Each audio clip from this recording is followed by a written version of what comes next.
Olá a todas e a todos, bem-vindos ao canal Arbitragem. Hoje a gente está aqui para mais uma parte da parte. A parte da parte foca em ouvir o cliente sobre arbitragem. Esse é um projeto patrocinado pela Omni Bidway, pelo Queen Emanuel, e a gente também agradece o apoio de todos os mantenedores e apoiadores do canal Arbitragem. Para coordenar esse projeto, a gente convidou o André Luiz Monteiro, que é off-consul do Queen Emanuel, e também é Advisory Board do canal Arbitragem, talvez o cargo mais importante dele. E para hoje a gente trouxe a Cláudia Carpati, que é diretora jurídica da TOTUS, e para ser o co-entrevistador, o André Abud, que é sócio do BMA, e também é presidente do Comitê Brasileiro de Arbitragem, o CEBAR. Ambos dispensam a apresentação, mas de qualquer forma, na descrição desse vídeo a gente vai deixar um link para o contato de todos, para quem tiver interesse em saber mais informações. Eu vou então passar a palavra para o André, agradecendo a Cláudia e o André Abud por estarem aqui hoje. André, tudo bem? Como é que vai, Lauro? Obrigado mais uma vez por organizar a parte da parte, que é uma grande iniciativa. Afinal de contas, a gente precisa saber o que pensa quem paga a conta no final, né? E hoje, nesse episódio, eu tenho o prazer de estar com a Cláudia, que, como o Lauro já disse, é diretor jurídico da TOTUS, e com o André Abud, que eu já conheço há mais de 10 anos, sócio do BMA, presidente do CEBAR. Um grande prazer estar com vocês aqui, gente. Eu vou partir direto para a primeira pergunta, Cláudia. E essa primeira pergunta é um pouco sobre você, é uma pergunta pessoal. Para você contar um pouquinho para a gente, um pouco da sua carreira e quais são os maiores desafios que uma diretora jurídica na sua área enfrenta atualmente. Oi, pessoal. Primeiramente, bom dia. Queria agradecer pelo convite. Estou super contente de estar aqui com vocês e falar de um tema tão interessante. Bom, minha carreira, já me formei há uns bons anos. Comecei minha carreira trabalhando há uns vários bons anos, trabalhando em escritórios de advocacia. Trabalhei em áreas diferentes, no começo até para ter experiência. Fui rumando mais para o direito societário, corporativo. Passei um tempo fora do Brasil, eu estudei na França Direito Internacional Privado, passei um tempinho na Inglaterra, fiz um estágio numa fundação, voltei para o Brasil, passei 10 anos em uma companhia aérea, trabalhava muito na parte de mercado de capitais, M&A inicialmente, depois absorvi outras atividades. Depois desses 10 anos, trabalhei em outras companhias abertas, de varejo, segmentos diferentes, e hoje, já faz um pouquinho mais de 2 anos, estou na TOTUS, bem feliz, num momento super desafiador, especialmente para o segmento, né? Desafiador positivamente, porque eu acho que tem muitas indústrias que foram bastante prejudicadas ou paralisadas com a pandemia, e a tecnologia já estava no processo de revolução e foi basicamente impulsionada e acelerada com as questões da pandemia, né? Acho que muito a gente faz hoje via sistema, não só compra de mercadorias, como pagamentos, toda essa questão da interface com o sistema financeiro e outras coisas mais, né? Então, a gente está no meio dessa revolução e é muito interessante. Então, nem vou falar dos desafios do diretor jurídico, que acho que, assim, pincelando, é você conseguir conciliar as necessidades de negócio, que quando você está num escritório, sem dúvida você tem, mas você está num ambiente só de advogados, todo mundo fala a mesma língua. Quando você está no meio dos negócios, é um pouquinho mais complicado você lidar com todos os outros públicos e explicar as limitações e tentar construir alternativas.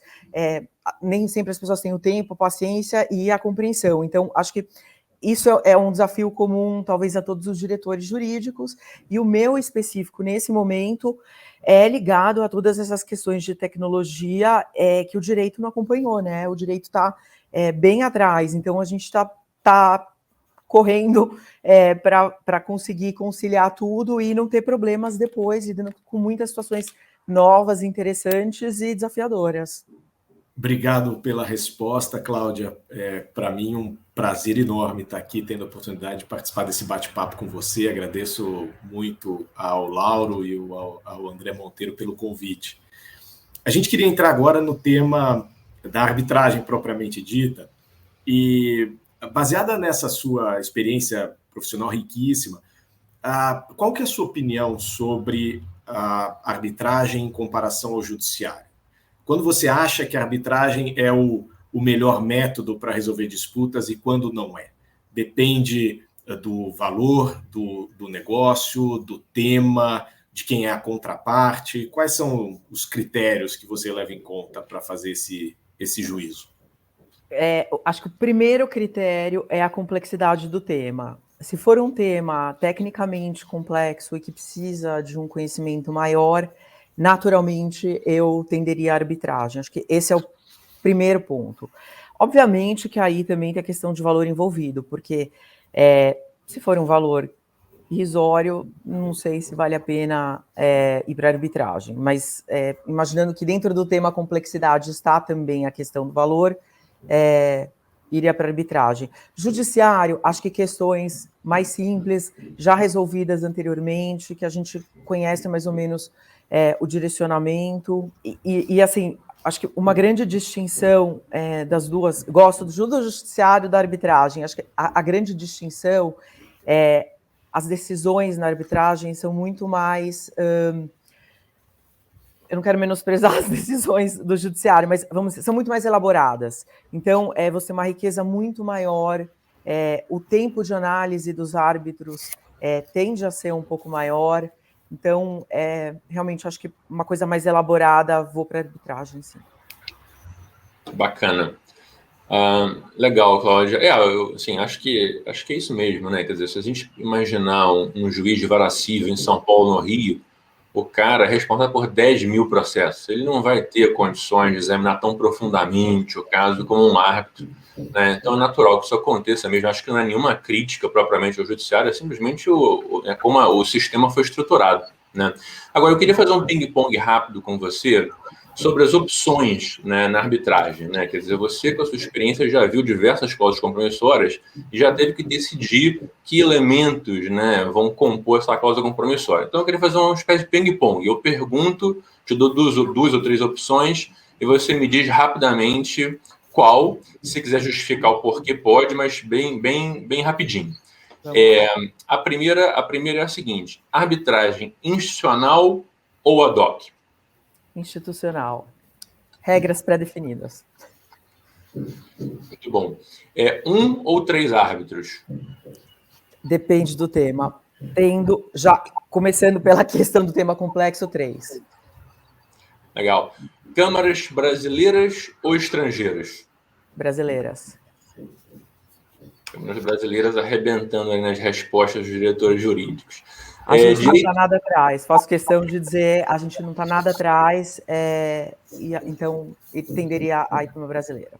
Questões locais, nacionais. Legal, bacana.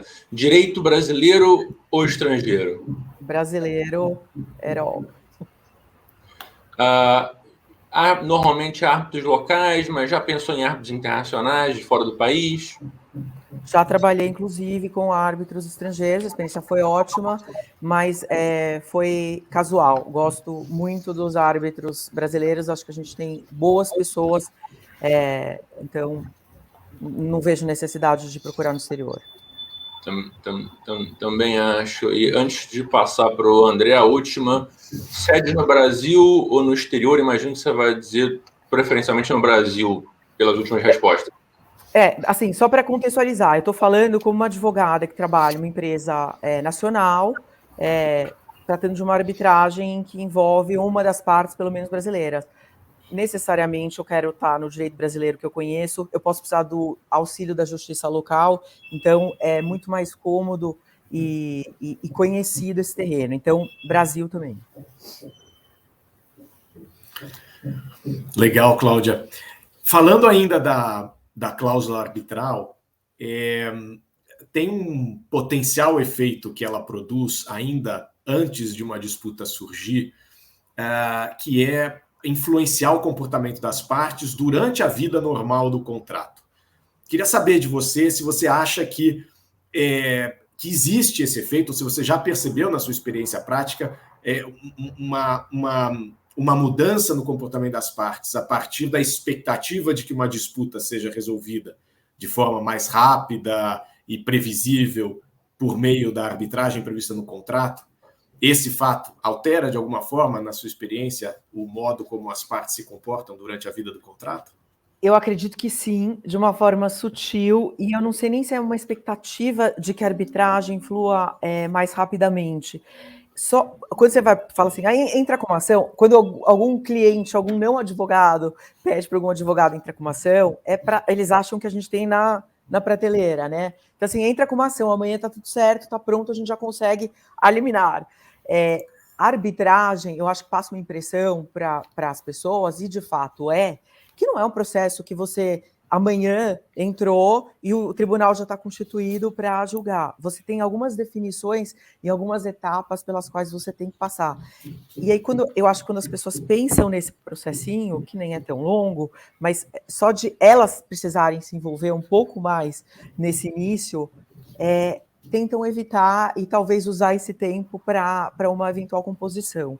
Então, eu acho que cria um estímulo, de certa forma, para uma conversa. E até se a pessoa não está estimulada, durante a preparação, casuisticamente, essas conversas podem acontecer e a arbitragem não chega nem a ser ingressada. Então, eu acho que sim, que tem esse ponto que afeta o comportamento de forma direta ou indireta. Legal, bem bacana, Cláudia. Vamos tocar num ponto agora um pouquinho mais sensível, eu diria, que é o seguinte, há uma certa crítica que o número de árbitros no Brasil ainda é pequeno, e isso acaba levando que muitos árbitros tenham muitas indicações, muitos casos, né? Alguns com 40, 50 casos, né? O que não acontece em outros países. No exterior, por exemplo, trabalho em Londres, mas tenho contato semanal com os times de arbitragem do escritório de Paris, de Nova York, e a gente conversa de vez sobre isso, e não tem ninguém que tenha, nenhum árbitro nesses países que tenha 40, 50 casos, não existe, né? Então, a minha pergunta você acha que isso é um problema ou isso, de repente, foi uma consequência natural, porque havia um grupo pequeno e essas pessoas acabaram se tornando muito conhecidos, especialistas no caso, mas, de repente, era hora de mudar? Enfim, como é que você vê essa questão hoje no Brasil? Eu acho, sim, que é um problema, até porque várias das vantagens da arbitragem estão ligadas a algumas diferenças com relação ao judiciário. Então, se a gente transformar a arbitragem num procedimento e numa dinâmica muito similar ao que a gente tem no judiciário, como você mencionou, o juiz atolado de processo, é óbvio que vai perder a qualidade. Então, acho um problema, acho que deveria, não sei se alguém regular, o próprio mercado se regular para ter um limite. Acho que existe uma certa reserva de mercado, acho que as pessoas têm essa dinâmica de indicar, talvez, pessoas com as quais elas já trabalharam, que são mais conhecidas, e acaba que não sai do mesmo círculo. Tendo a dizer que isso está começando a mudar, porque estou vendo muitos advogados mais jovens serem indicados, acho que de uma forma lenta, mas tenho visto, e acho positivo porque tem muita gente competente e com menos amarras. Então, acho muito saudável abrir um pouco esse círculo e dar a chance para outras pessoas que são extremamente competentes e que tendem a agregar e que tenham talvez mais tempo. Cláudia, sobre essa mesma questão, uma consequência específica dessa concentração no mercado é o que se chama internacionalmente de double hatting, né? A mesma pessoa hoje é advogada num caso, vai ser contra um árbitro A, vai ser amanhã coárbitra de um tribunal com esse mesmo árbitro A e assim sucessivamente. Você, pelo que respondeu, parece ver isso como parte do problema que descreveu. Como conciliar essa questão com uma tendência que a gente vê muitas vezes na prática por parte dos clientes de querer nomear pessoas dentro da sua zona de conforto ou de experiência? Como que você acha que a gente concilia essas duas questões? Eu acho que o cliente normalmente é orientado quando o cliente pede uma orientação. Aí eu digo exatamente como cliente interno, eu vou conversar com o advogado, pergunto quem ele sugere, eu recebo uma lista de nomes.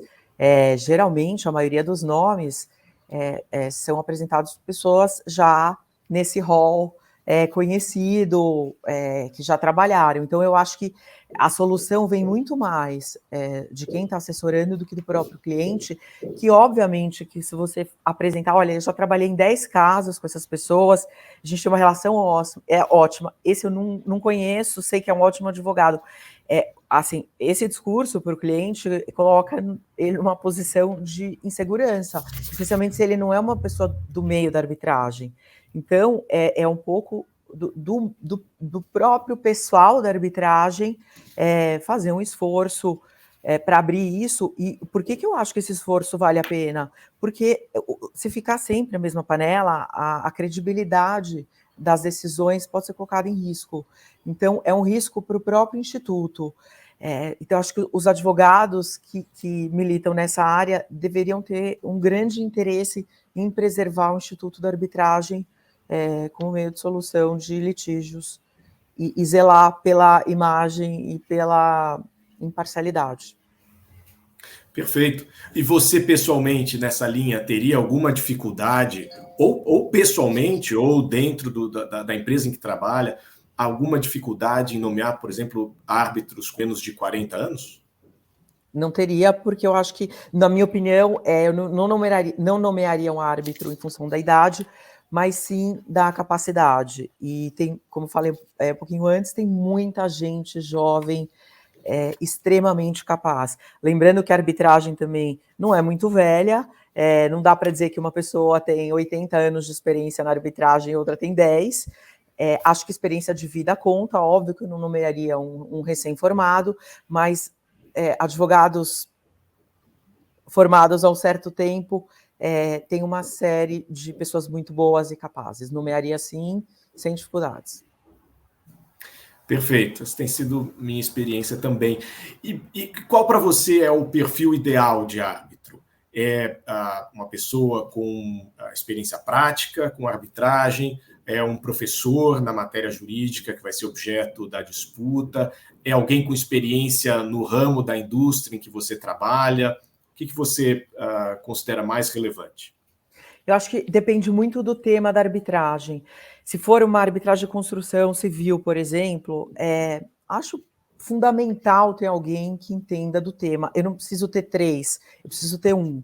E outros 2, preferencialmente, com experiência jurídica, porque também não adianta entender tudo de construção, mas não entender como se faz um contrato, como que as normas devem aparecer nesse cenário. Então, acho muito importante ter advogados, pessoas com experiência na área, e se for um tema muito técnico, acho importante ter uma pessoa que entenda desse tema. Bacana, ótimas respostas, Cláudia. Eu queria aproveitar um pouco da sua experiência como diretora jurídica de empresas de capital aberto e tocar um pouco numa iniciativa recente da CVM, né, de alterar a Instrução 480. O que basicamente, né, para o nosso público que de repente ainda não teve tempo de se inteirar a esse respeito, o que a CVM pretende é determinar que as companhias abertas agora passem a divulgar algumas informações sobre processos judiciais e arbitragens que afetem, vamos dizer, a coletividade dos acionistas, né? No âmbito específico da arbitragem, tem se chamado isso de arbitragem coletiva societária. Eu até, enfim, tive a oportunidade, o prazer de participar um pouco disso, né? Porque primeiro eu fiz parte de um projeto da OCDE que preparou um relatório, né, a esse respeito, e com base nesse relatório que a CVM toma essa iniciativa. Então eu fico acompanhando assim, essa iniciativa da CVM assim, bastante curioso. E eu queria saber, sob o ponto de vista das empresas, quais são os pontos positivos, mas também os negativos dessa iniciativa. Tá. Como iniciativa, eu acho isso bem positivo, né? A ideia é melhorar o ranking do Brasil no Doing Business e dar maior transparência para os acionistas sobre o que acontece. Então, a iniciativa eu acho boa. A norma da CVM, como muitas das normas, da hora que a gente está escrevendo, nem todos os problemas aparecem. Então, eu acho que essa norma precisa ser bastante melhorada, porque tem alguns pontos, como a própria definição de conflito societário, que não são tão claros, mas o que me preocupa mais com relação à norma primeiro ponto, não estimular um sistema de class action no Brasil, que a gente não tem hoje, né? Que class action, para quem não sabe, são essas ações coletivas que nos Estados Unidos acontecem muito, que um investidor entra, os outros podem aderir, e são ações milionárias, enfim, tem todo um sistema em torno da class action, que eu não sei nem se a gente tem estrutura financeira para ter esse sistema no Brasil. Então, essa é uma preocupação que eu tenho. Com relação a direitos coletivos, o que são direitos coletivos? Se, por exemplo, uma questão de dividendos que afetaria potencialmente todos os acionistas, entraria nesse rol ou não? Apenas uma questão de demonstrações financeiras que necessariamente, diretamente impactaria todos. Eu estou falando bem por cima, tá, gente? Mas acho que distinguir o tipo de problema.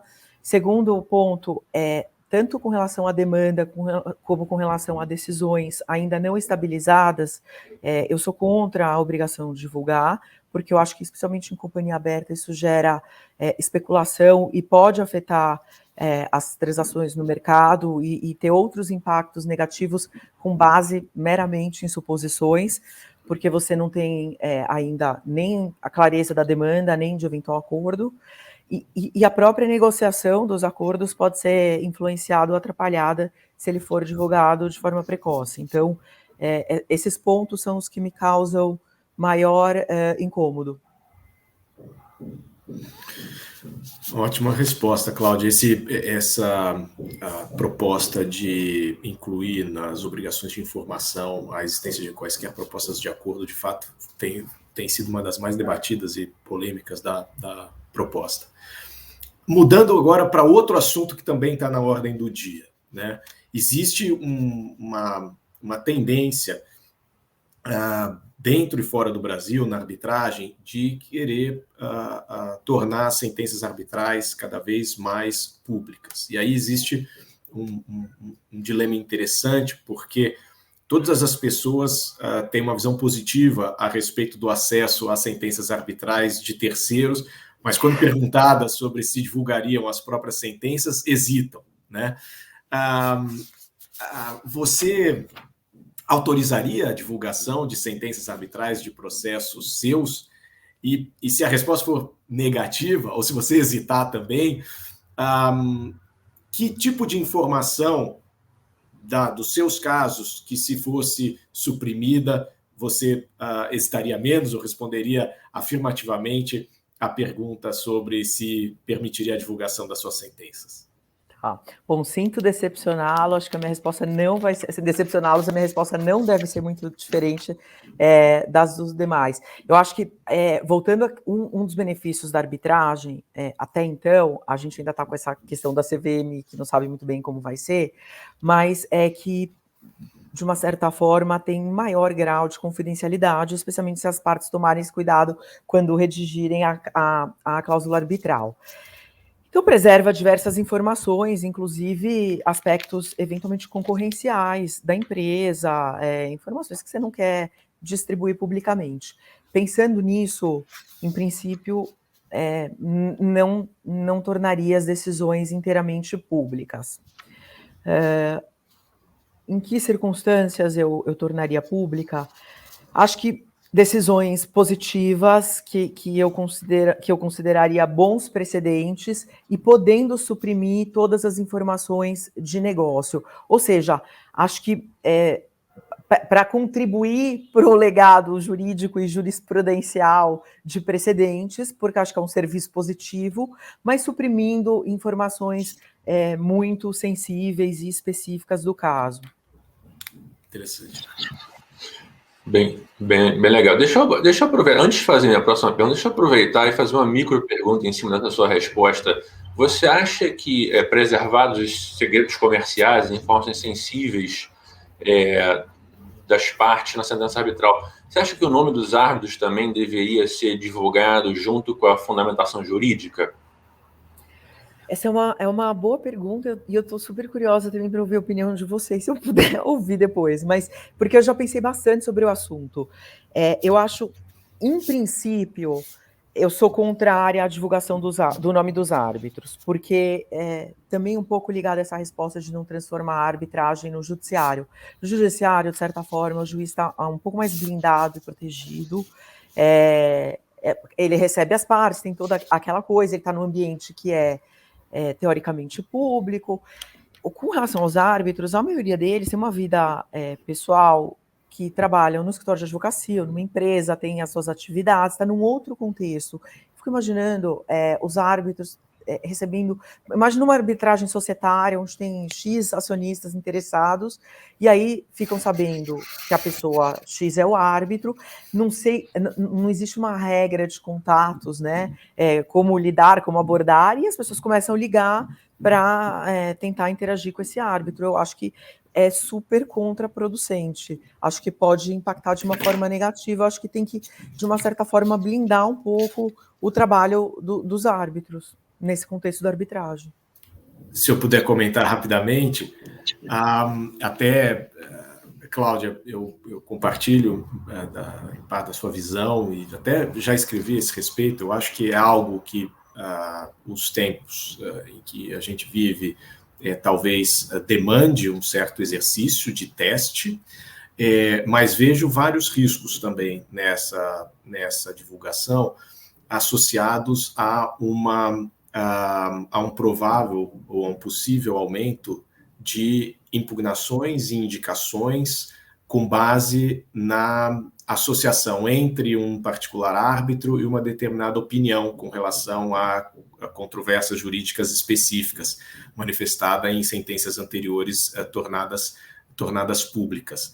É algo de que por exemplo, a arbitragem de investimentos que ela já vem enfrentando há muito tempo e gerando muita polêmica a esse respeito. Um outro potencial risco disso, que precisa ser melhor refletido, é o de que o árbitro que hoje produz seu trabalho com olhos exclusivamente centrados sobre o jurisdicionado daquele caso concreto, em produzir a melhor decisão para aquelas partes concretas, vai ter também olhos, num segundo momento, ou em paralelo, voltados para aquela sentença como um produto que poderá ser usado por terceiros.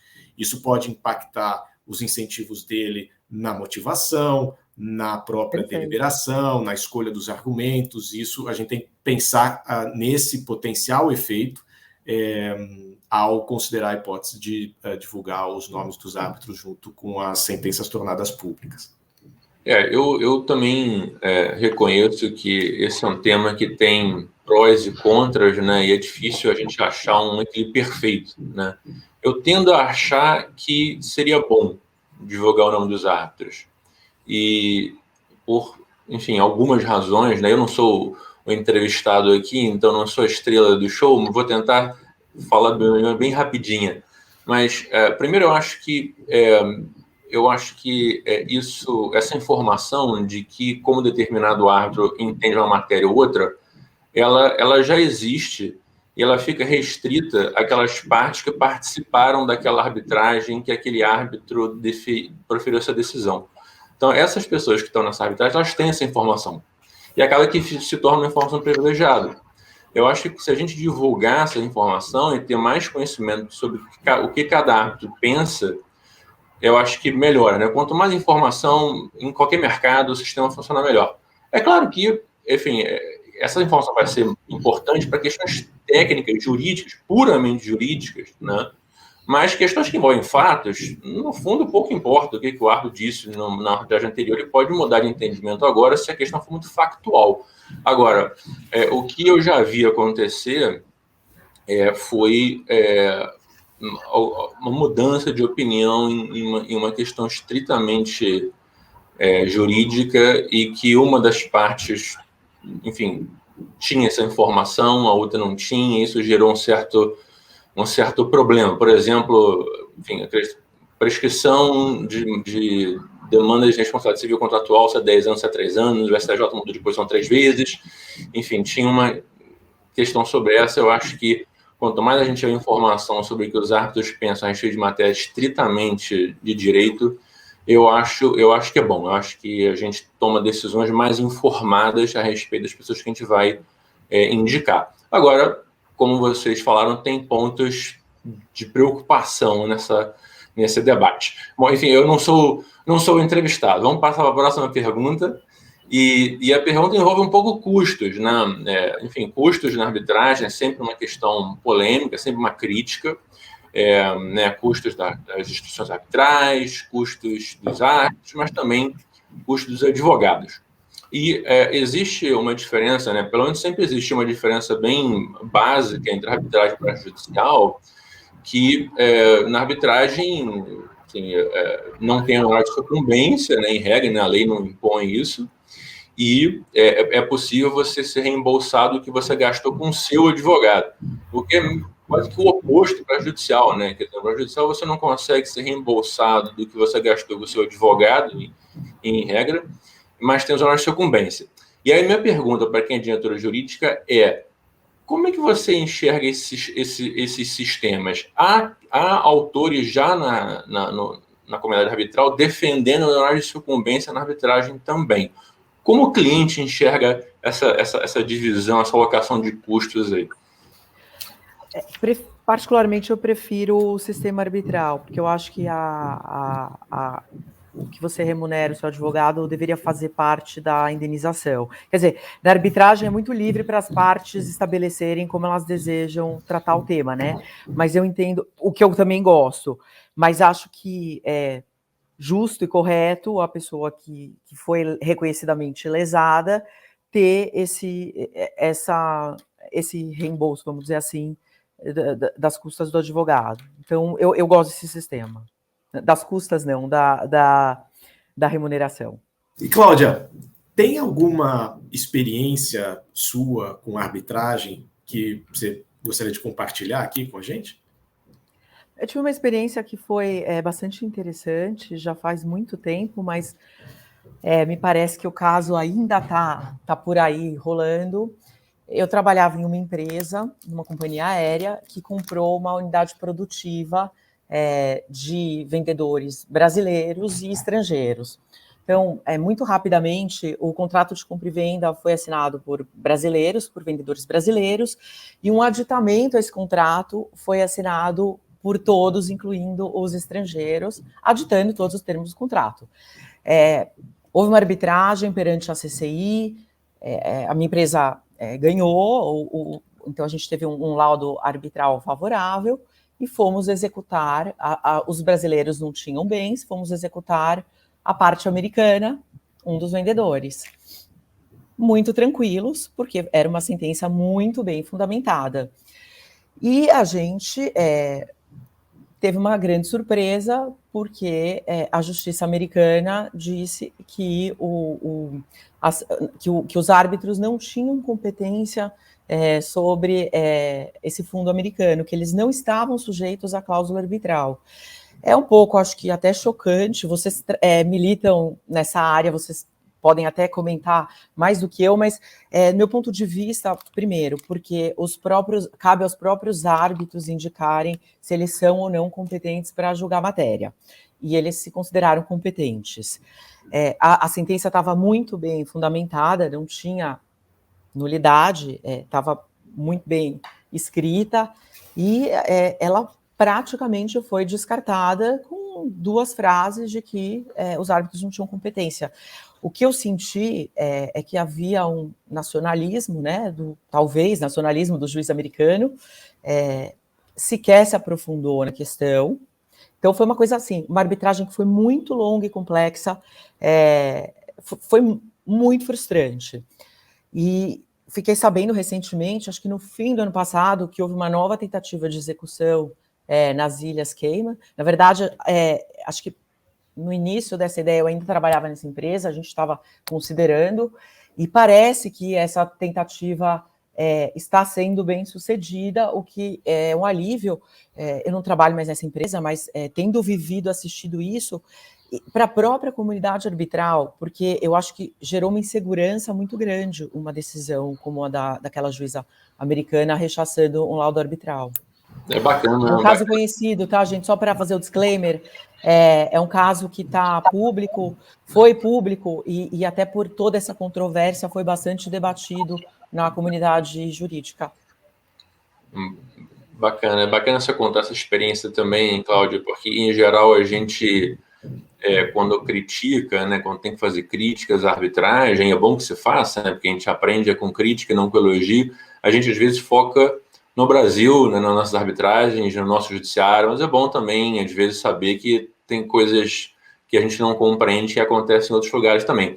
Agora, eu pego essa crítica para fazer também a ressaltar uma vantagem da arbitragem, que é a Convenção de Nova York, né? Quer dizer, você mencionou que não teve uma experiência bem sucedida nos Estados Unidos, mas talvez está tendo em outros lugares, e isso só é possível porque as sentenças arbitrais podem ser executadas praticamente em qualquer lugar do mundo por conta da Convenção de Nova York, né? Já as sentenças judiciais é um pouquinho mais complicado, né? Enfim, então acho que assim, a partir da experiência negativa a gente também pode ressaltar uma coisa positiva da opção pela arbitragem. Outra coisa que eu acho que eu queria ouvir você e que está muito em evidência agora na arbitragem, inclusive, especialmente no Brasil, é o tema do third party funding, né? Não sei se o pessoal que está nos ouvindo já teve a oportunidade de estudar o assunto, mas, enfim, basicamente, o que acontece é que uma empresa que quer iniciar uma arbitragem, ela está numa situação financeira difícil, ou ela prefere manejar ou gerir os seus recursos de uma maneira a não gastar muito capital de giro, capital que pode ser investido em outros projetos para custear um caso. Então, ela procura um financiador e esse financiador ele paga todas as despesas da arbitragem e, em troca, ele recebe um percentual do que essa empresa vai receber no final se ganhar a arbitragem, né? Então, quer dizer, é um modelo que está disponível não só para empresas em dificuldade econômica, mas para empresas que têm capital, mas que querem alocar melhor os seus recursos e não gastar financiando um caso. Você já teve contato com o third party funding e você acha uma boa opção? Qual é a sua observação de maneira geral sobre esse mecanismo, Cláudia? No judiciário eu já tive contato, na arbitragem não. Usando a arbitragem para a resolução de litígios mais complexos, onde existe uma questão estratégica muito maior, não faria uso desse tipo de recurso, exceto numa situação de necessidade absoluta. Por quê? Porque você perde, via de regra, o seu poder decisório. E quem comprou o risco do litígio, ele tem um único interesse, né? Isso para quem não sabe, é uma modalidade de investimento, né? A gente está aqui falando como advogados, mas hoje com taxa de juros baixa, esse tipo de modalidade de fundo está sendo muito atrativo porque é de alto risco, mas eventualmente remunera melhor. Mas o que acontece? Você, como advogado, pode perder o seu poder de influenciar, e esse fundo olha exclusivamente a questão financeira. Então, se fazer um acordo no começo do processo por menos vale a pena, independente disso se caracterizar um precedente péssimo para o tema ou em função das circunstâncias, ele vai fazer o acordo. Então, eu acho que você tem que conciliar o que você precisa com essa questão financeira, mas havendo um interesse estratégico no tema, deixaria totalmente de fora essa alternativa. Não, muito bacana esses pontos que você levantou. Eu acho que servem para os funders, né, para pensar sobre isso, né? Talvez eles tenham que se preocupar também em envolver o cliente, né, um pouco mais no processo decisório, né? Parece que isso é o que mais te preocupa, né? Então fica quase que uma dica aí para os funders, né, para pensar nisso, né? Se é possível envolver, e alguns envolvem mais do que outros, né? Mas assim, se é possível envolver um pouco mais o cliente nesse processo decisório. André, algum comentário, mais uma pergunta? Tenho sim, André. Eu queria fazer um comentário sobre a experiência narrada pela Cláudia na resposta anterior e ao seu elogio à Convenção de Nova York. De fato, às vezes as pessoas esquecem que a facilidade de circulação de sentenças arbitrais internacionalmente, proferidas em casos transnacionais, como o que a Cláudia descreveu, em que isso pode ser relevante para que quem ganhou a disputa leve a final, de fato, a Convenção de Nova York, a facilidade de circulação de sentenças arbitrais mundo afora, dada a ampla aceitação e adequada aplicação da Convenção de Nova York, é muito maior do que aquela para a circulação de sentenças judiciais.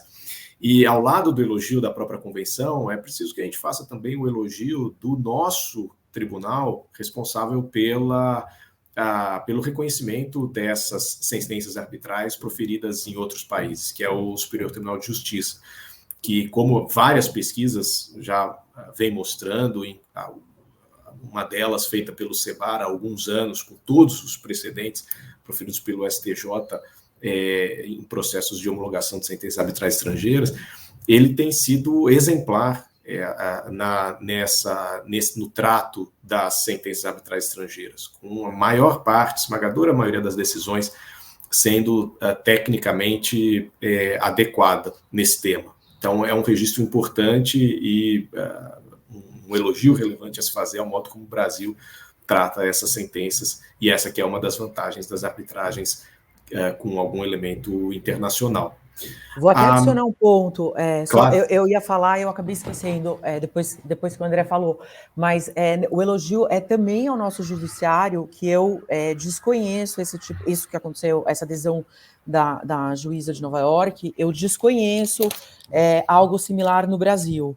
Eu sei que existem, e agora aumentou um pouquinho, alguns processos de anulação, tentativas de anulação de laudos arbitrais, mas acompanhei alguns deles e acho que o judiciário tem muito respeito pelas decisões arbitrais e vejo de uma forma muito positiva como a gente lida.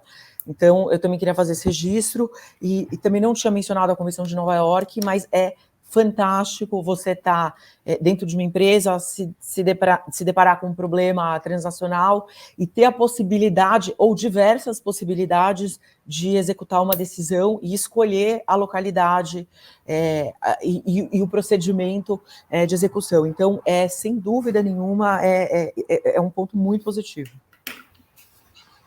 Eu vou fazer um comentário rápido também sobre o nosso judiciário na homologação, e concordo totalmente com o André. Acho que o STJ tem feito um papel muito importante. A gente seleciona assim 2 ou 3 decisões que talvez não tenham sido ideais, mas, sei lá, 90 e tantos % das demais são realmente decisões muito, não só positivas para a arbitragem, mas com uma fundamentação técnica correta, né? Eu acho muito bacana. E fica a dica também para quem está precisando de fazer uma homologação no STJ, para consultar o livro do André Abud, também sobre homologação. Está precisando uma nova edição, mas ainda assim responde todas as dúvidas. Acho que é importante, tendo em vista o nosso público, né, André, fazer uma pergunta para a Cláudia mais direcionada a ele, né? Quando, Cláudia, você escolhe advogados externos, né, à empresa, quais são as características ou habilidades que você mais procura? Conhecimento técnico, sem dúvida, porque em qualquer discussão jurídica ajuda muito, criatividade, e aí é um ponto que eu vejo muito forte em advogados mais jovens, e sem demérito para os mais velhos, mas é uma forma de advogar um pouco diferente e me surpreendeu bastante. Eu tenho advogados mais velhos na família, inclusive, tá? Mas eu fico muito surpresa e muito contente em ver uma nova geração de advogados tão boa, tão estudiosa tecnicamente, mas com soluções tão inovadoras e que funcionam, não são aquelas coisas, vamos ver o que dá, são coisas com muito fundamento e que acabam sendo bem-sucedidas. Então, eu tento conciliar, não tenho um perfil de idade, como eu falei, eu olho muito o assunto, quem conhece o assunto, mas esse ponto da criatividade e de buscar soluções um pouco fora da casinha me atrai bastante. Eu acho que esse bate-papo aqui foi muito importante, Cláudia, para ouvir a sua opinião. Fiquei muito satisfeito com as respostas e eu queria encerrar, fazer um agradecimento a você, ao seu tempo, à preparação. Um agradecimento ao André Abud também, que conseguiu arrumar um tempinho na agenda para poder preparar as perguntas, né, discutir comigo as perguntas e dar a opinião dele também, né, que, enfim, a gente é entrevistador, mas a gente gosta, né, sabe, que é advogado, né, a gente gosta, às vezes, de falar um pouquinho ali, um pouquinho aqui, então foi muito proveitoso, tenho certeza que todo mundo vai gostar muito, e eu queria convidar primeiro a Cláudia e depois o André para dar um último recado para quem está nos assistindo. Vamos lá, primeiro, queria eu reforçar novamente o agradecimento, foi um prazer falar com vocês, acho que essas conversas são super instrutivas e eu escutar vocês também é muito bacana, já trabalho com o André há um tempo e também vou reforçar aqui a indicação, é muito verdadeira, acho que ele tem muitas dessas características que eu citei aí que eu gosto. Eu estou falando do André Abud, o André Luiz Monteiro, eu já tive a experiência de trabalhar na banca que você trabalha, uma experiência muito boa também. Então, acho que o meu recado é continuem batalhando para manter a integridade da arbitragem e torná-la cada vez mais acessível. Eu acho que basicamente é isso. Cláudia, muito obrigado. Eu tenho certeza de que esse bate-papo e as suas respostas foram muito úteis, não só para o nosso público de advogados que está nos assistindo e de árbitros também, mas de todas aquelas pessoas dedicadas a estudar e a pensar sobre a arbitragem, sobre como torná-la cada vez mais um método eficiente, adequado de solução das suas disputas. É muito importante, como disse o André no início, acho que vale a lembrança final dessa importância, de ouvir o usuário final desse produto, desse serviço que é a arbitragem. A gente tem que estar sempre pensando em modos novos, como você falou, de aperfeiçoar esse serviço que é a arbitragem. Obrigado a você e mais uma vez ao André e ao Lauro pelo convite. Só um ponto, gente, Lauro, super obrigada. Eu acho que o que você está fazendo e esse canal da arbitragem é muito bacana. Eu acho que isso realmente presta um serviço muito grande para a comunidade jurídica como um todo. Parabéns. Obrigado, Cláudia. Obrigado, André Monteiro. Obrigado, André Abud. A gente fica satisfeito mesmo. A repercussão tem sido muito bacana dessas conversas com a parte. Até aproveito para convidar a todos para assistirem os outros. Na descrição do vídeo a gente vai colocar o link das outras entrevistas, então tá todo mundo super convidado a assistir, comentar, enviar sugestões. A gente funciona assim aqui, baseado na sugestão de todo mundo desse ecossistema. Obrigado bastante e até mais, gente. A gente se vê no próximo.